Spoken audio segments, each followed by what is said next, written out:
রাসূল সাল্লাল্লাহু আলাইহি ওয়াসাল্লামের লিডারশিপটা ছিল এথিক্যাল লিডারশিপ, কিন্তু এইটার অনেক বড় ক্রাইসিস আমাদের সমাজে, আমাদের নেতৃত্বের মাঝে। কি বলেন? নৈতিকতার ঘাটতি আছে না? নৈতিকতা বিবর্জিত নেতৃত্ব, এটা দিয়ে কিছুই হয় না। একটা জাতির ধ্বংসের জন্য নৈতিকতা বিবর্জিত নেতৃত্বই যথেষ্ট।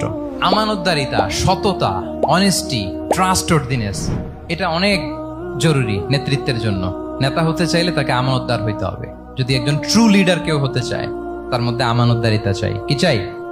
আমানতদার, তাহলে ইন্টিগ্রিটি। মজার ব্যাপার হচ্ছে, মক্কার কোরাইশরা, মক্কার লোকেরা রাসূল সাল্লাল্লাহু আলাইহি ওয়াসাল্লামের কাছে এসে আমানতের সম্পদ গচ্ছিত রাখতো। আবু জাহেলের কাছে রাখতো না, উতবা, শাইবা, ওয়ালিদ ইবনে মুগিরা, কারো কাছে রাখতো না।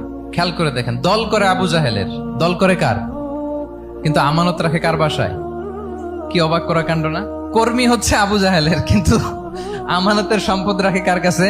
মুহাম্মদ সাল্লাল্লাহু আলাইহি ওয়াসাল্লামের বাসায়। রাসূল সাল্লাল্লাহু আলাইহি ওয়াসাল্লাম যেদিন হিজরত করবেন, উনি সাইয়েদনা আলী রাদিয়াল্লাহু তাআলা আনহুকে অ্যাসাইন করে গিয়েছেন যে, আলী তুমি থাকো, তুমি কয়েকদিন পরে মদিনায় হিজরতে যাবা, আমার কাছে যত আমানতের সম্পদ আছে এগুলো তুমি আগে বিলি করে তারপরে যাবে। রাসূল সাল্লাল্লাহু আবু বকর রাদিয়াল্লাহু তাআলা আনহুকে নিয়ে চলে গেলেন। আলী রাদিয়াল্লাহু তাআলা আনহুর টানা 3 দিন লেগেছে যে ডেপোজিট গুলো রাসূল সাল্লাল্লাহু আলাইহি ওয়াসাল্লামের কাছে ছিল, আমানতের যে জিনিসগুলো ছিল, এগুলো বন্টন করতে সাইয়েদনা আলী রাদিয়াল্লাহু তাআলা আনহু 3 দিন সময় নিয়েছেন। 3 দিন, এত পরিমাণ আমানতের সম্পদ রাসূল সাল্লাল্লাহু আলাইহি ওয়াসাল্লামের কাছে ছিল। আল্লাহু আকবার। যদি কথা দাও বন্ধু, দিনের পথে দৃঢ়